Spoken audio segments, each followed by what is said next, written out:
والفجر فجر کی قسم، وليال عشر اور 10 راتوں کی، والشفع والوتر اور جفت اور طاق کی، والليل إذا يسر اور رات کی جب جانے لگے.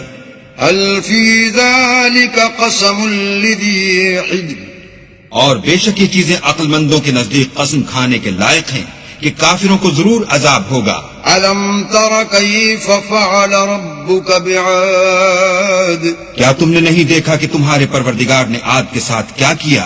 إرم ذات العماد جو ارم کہلاتے تھے، اتنے دراز قد، التي لم يخلق مثلها في البلاد کہ تمام ملک میں ایسے پیدا نہیں ہوئے تھے. وثمود الذين جابوا الصخر بالواد اور سمود کے ساتھ کیا کیا جو وادی قرا میں پتھر تراشتے اور گھر بناتے تھے. وفرعون ذي الأوتاد اور فرعون کے ساتھ کیا کیا جو خیمے اور میخیں رکھتا تھا. الذين طغوا في البلاد یہ لوگ ملکوں میں سرکش ہو رہے تھے. فأكثروا فيها الفساد اور ان میں بہت سی خرابیاں کرتے تھے. فصب عليهم ربك سوط عذاب تو تمہارے پروردگار نے ان پر عذاب کا کوڑا نازل کیا. إن ربك لبالمرصاد بے شک تمہارا پروردگار طاق میں ہے. فأما الإنسان إذا ما ابتلاه ربه فأكرمه ونعمه فيقول ربي أكرمن مگر انسان عجیب مخلوق ہے کہ جب اس کا پروردگار اس کو آزماتا ہے کہ اسے عزت دیتا اور نعمت بخشتا ہے تو کہتا ہے کہ آہا میرے پروردگار نے مجھے عزت بخشی.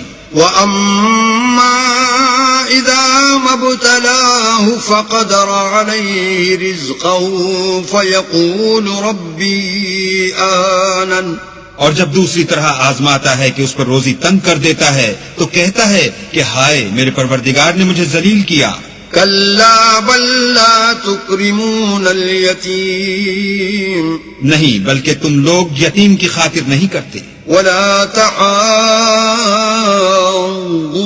على طعام المسكين اور نہ مسکین کو کھانا کھلانے کی ترغیب دیتے ہو. وتأكلون التراث أكلا لما اور میراث کے مال کو سمیٹ کر کھا جاتے ہو. وتحبون المال حبا جما اور مال کو بہت ہی عزیز رکھتے ہو.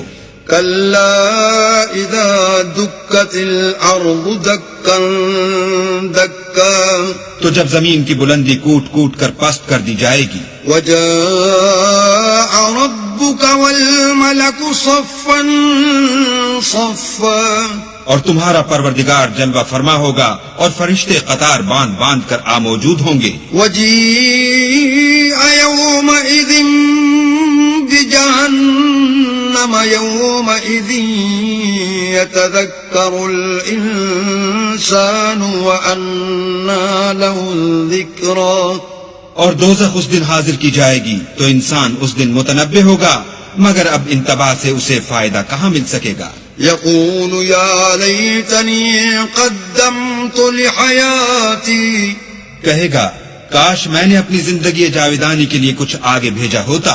ويومئذ لا يعذب عذابه أحد تو اس دن نہ کوئی اللہ کے عذاب کی طرح کا کسی کو عذاب دے گا. ولا يوثق وثاقا أحد اور نہ کوئی ویسا جکڑنا جکڑے گا. يا أيتها النفس المطمئنة اے اطمینان پانے والی روح، ارجعي إلى ربك راضية مرضية اپنے پروردگار کی طرف لوٹ چل، تو اس سے راضی وہ تجھ سے راضی. فادخلي في عبادي تو میرے ممتاز بندوں میں شامل ہو جا وادخلي جنتي اور میری بہشت میں داخل ہو جا.